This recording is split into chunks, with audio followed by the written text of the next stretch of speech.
Hi అండి, welcome to దీప్యాని vlogs. నేను మీ కళ్యాణి. ఈరోజు నేను చేయబోయే రెసిపీ స్పెషల్ ఎగ్ ఆమ్లెట్ అండి. కోడిగుడ్డు ఆమ్లెట్ వేస్తున్నాను. సో ఆమ్లెట్ కోసం నేను మీడియం సైజ్ ఉల్లిపాయలని ఒక 4 ఉల్లిపాయలు తీసుకున్నానండి. తీసుకొని పైన ఉన్న పొట్టు అంతా కూడా రిమూవ్ చేసుకున్నాను.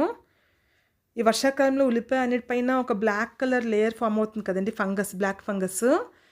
దాన్ని నీట్గా మనం రిమూవ్ చేసేసుకోవాలండి. చేసేసుకొని ఉల్లిపాయలను ఒకసారి నీటిలో వాష్ చేసుకున్నాక అప్పుడు చాప్ చేసుకుంటే మంచిదండి. ముఖ్యంగా ఈ ఆమ్లెట్కి మనకి ఉల్లిపాయలు అనేవి చాలా సన్నంగా ఉండాలి. సో సన్నంగా మనం మామూలుగా కూడా చాప్ చేసుకోవచ్చు, లేకపోతే చాపర్ ఉన్న వాళ్ళు చాపర్లో కూడా సన్నంగా చాప్ చేసుకోవచ్చండి. సో ఇప్పుడు నేను ఉల్లిపాయ ముక్కలన్నీ కూడా చాపర్లో వేసుకొని చాప్ చేసుకొని సైడ్ ఉంచుకున్నానండి. అలాగే పచ్చిమిర్చిని కూడా సిజర్స్తో సన్నంగా కట్ చేసుకున్నాను.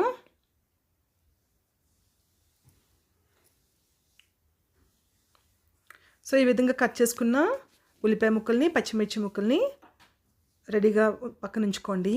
ఇప్పుడు స్టవ్ ఆన్ చేసుకొని ప్యాన్ పెట్టి ఆయిల్ వేయండి.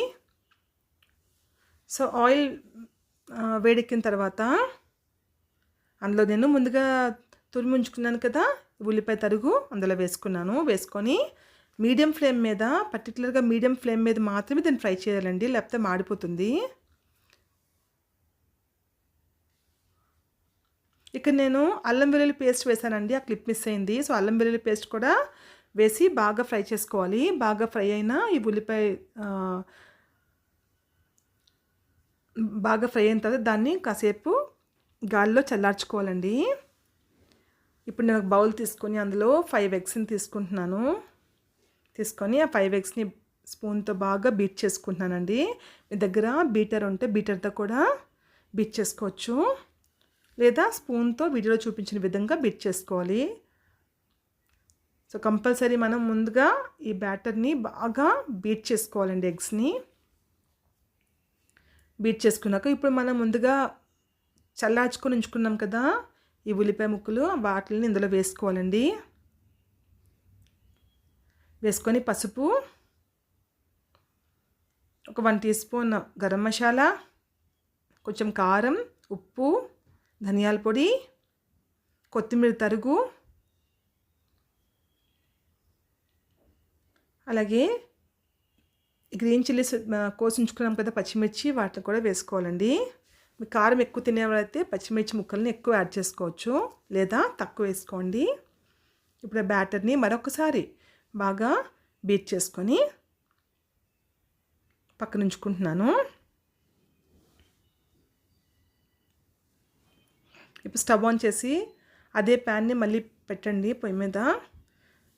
అందులో 1 టీ స్పూన్ ఆయిల్ వేసి హీట్ అయిన తర్వాత ఇప్పుడు మనం ముందుగా ప్రిపేర్ చేసి ఉంచుకున్న బ్యాటర్ని అందులో వేసి ఆమ్లెట్ని బాగా స్ప్రెడ్ చేసి మూత పెట్టండి. ఒక సైడ్ ఎప్పుడైతే ఫ్రై అయిందో రెండో సైడ్ తిప్పుకొని మరొకసారి మూత పెట్టి 2 సైడ్లు కూడా బాగా ఫ్రై అయిన తర్వాత ప్లేట్లో తీసుకోండి. అలాగే మిగతా బ్యాటర్ని కూడా మనం ఈ విధంగా ఆమ్లెట్ అనేది వేసుకుందాము.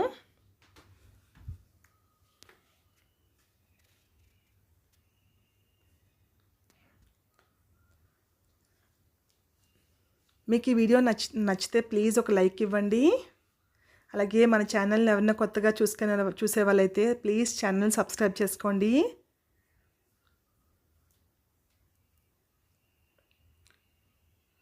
ఒకసారి ఈ ఆమ్లెట్ని కంపల్సరీ మీరు ట్రై చేయండి.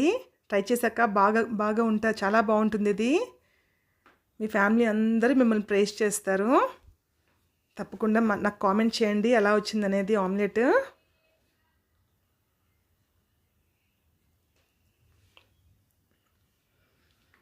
థ్యాంక్ యూ ఫర్ వాచింగ్ అండి.